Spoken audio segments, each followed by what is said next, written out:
Na verdade, o meu comentário foi só uma lembrança, a partir dessa linha do tempo que o Daniel trouxe, de que tem um autor que fez uma homenagem ao Henri Lefebvre, num livro, agora de 2013, justamente um livro que trata das lutas pelo direito à cidade, ou das rebeliões urbanas, como ele chama, e que tem acontecido no mundo todo.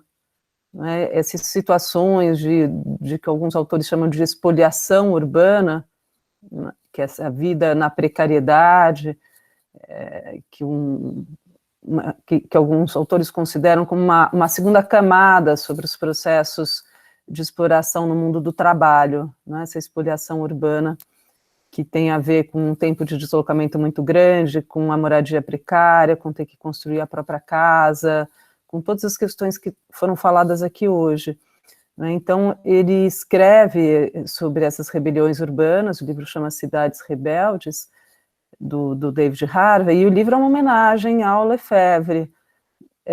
E lá ele fala isso que eu coloquei aqui escrito, mas tem um pessoal acompanhando pelo YouTube, né? Então vou ler só o que eu coloquei aqui do livro, que eu acho que tem a ver com esses dois pés, né? Que a Gisela colocou do direito à cidade, que foram expostos por vocês todos aqui nessa manhã. Então ele fala o seguinte, que o direito à cidade é muito mais do que um direito de acesso individual e grupal aos recursos que a cidade incorpora, ou seja, né, acesso àquilo que a cidade já oferece que é negado. Ele é isso, né, ele é isso também, essa somatória de reivindicações, né, sobre tudo que a cidade já tem e é negado. Mas ele também é um direito de mudar e reinventar a cidade mais de acordo com os nossos mais profundos desejos, que eu acho que tem a ver com essa segunda perna que foi apresentada hoje. E uma outra coisa que eu pensei também, a partir de tudo que vocês colocaram, é que daria para a gente separar, para a gente dividir, não é, as colocações em duas, talvez em duas partes, só para pensar junto. Uma dimensão mais econômica, que tem a ver com o que foi falado da especulação imobiliária, dos interesses imobiliários, enfim, da desigualdade na cidade, que tem a ver com o fato da cidade ser, ela própria, uma frente de negócios, de interesses econômicos, né, de produzir desigualdade, no sentido que quando você tem uma região da cidade muito mais cara do que a outra, tem alguém que ganha com isso, né? Você consegue vender empreendimentos muito caros.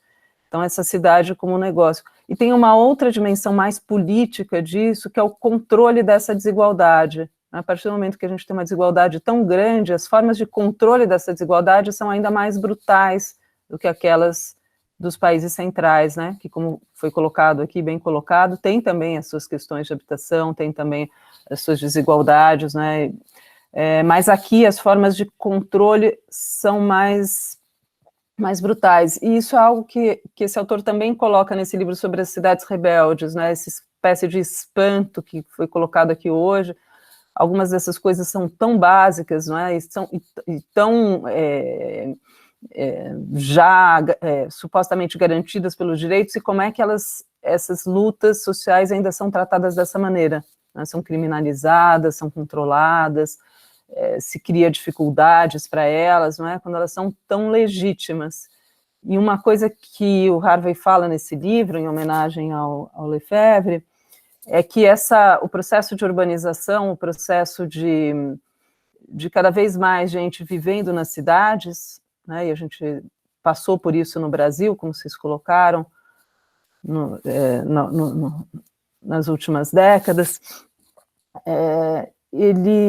esse processo, então, o Lefebvre é um autor que vai prestar atenção como isso é importante para o capitalismo, né, o processo de urbanização, e como ele é importante para a sobrevivência do capitalismo, né, nos moldes como ele funciona.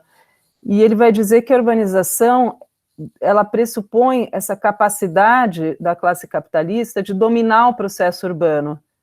Então tem uma dimensão de poder e uma dimensão de dominação, né, nisso tudo.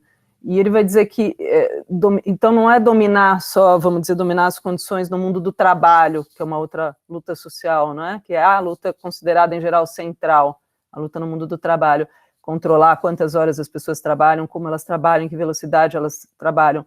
Mas há um processo mais difuso, não é? Que não é ali não tem uma central disso, mas você tem vários modos em que isso vai acontecendo, e que acho que vários deles foram descritos aqui hoje, né, a hora que a polícia entra, o que a polícia controla, em que momento ela vem, em que momento ela não vem, várias outras, pela paisagem, como foi colocado agora, não é? Que tipo de paisagem é convidativa, que tipo de paisagem exclui.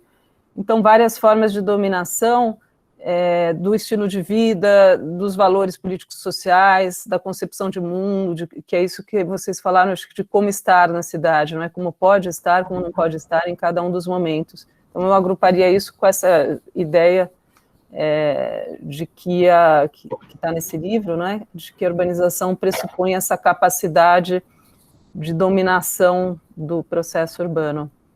E eu vou pegar a primeira. É um processo histórico mesmo, né? Porque há uma separação histórica em duas lutas, uma luta no mundo do trabalho e uma luta no mundo da cidade. Só para concluir, então, essa luta no mundo da cidade, essa luta pelas condições de reprodução, não é, da força de trabalho, alguns falam, que significa, não é, tudo aquilo que as pessoas precisam para poder, no dia seguinte, voltar, como aparece ali no filme, não é?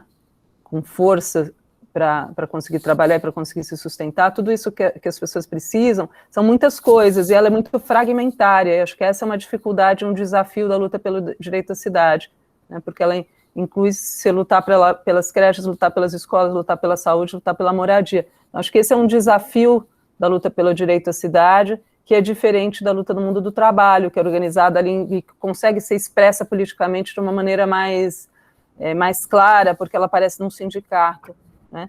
E, enfim, então, por isso que esse autor que estou fazendo referência considera que essa luta, que às vezes é considerada secundária, pouco importante, ela é muito importante, ela é tanto importante para quem luta, evidentemente, mas ela é muito importante de ser combatida do outro lado.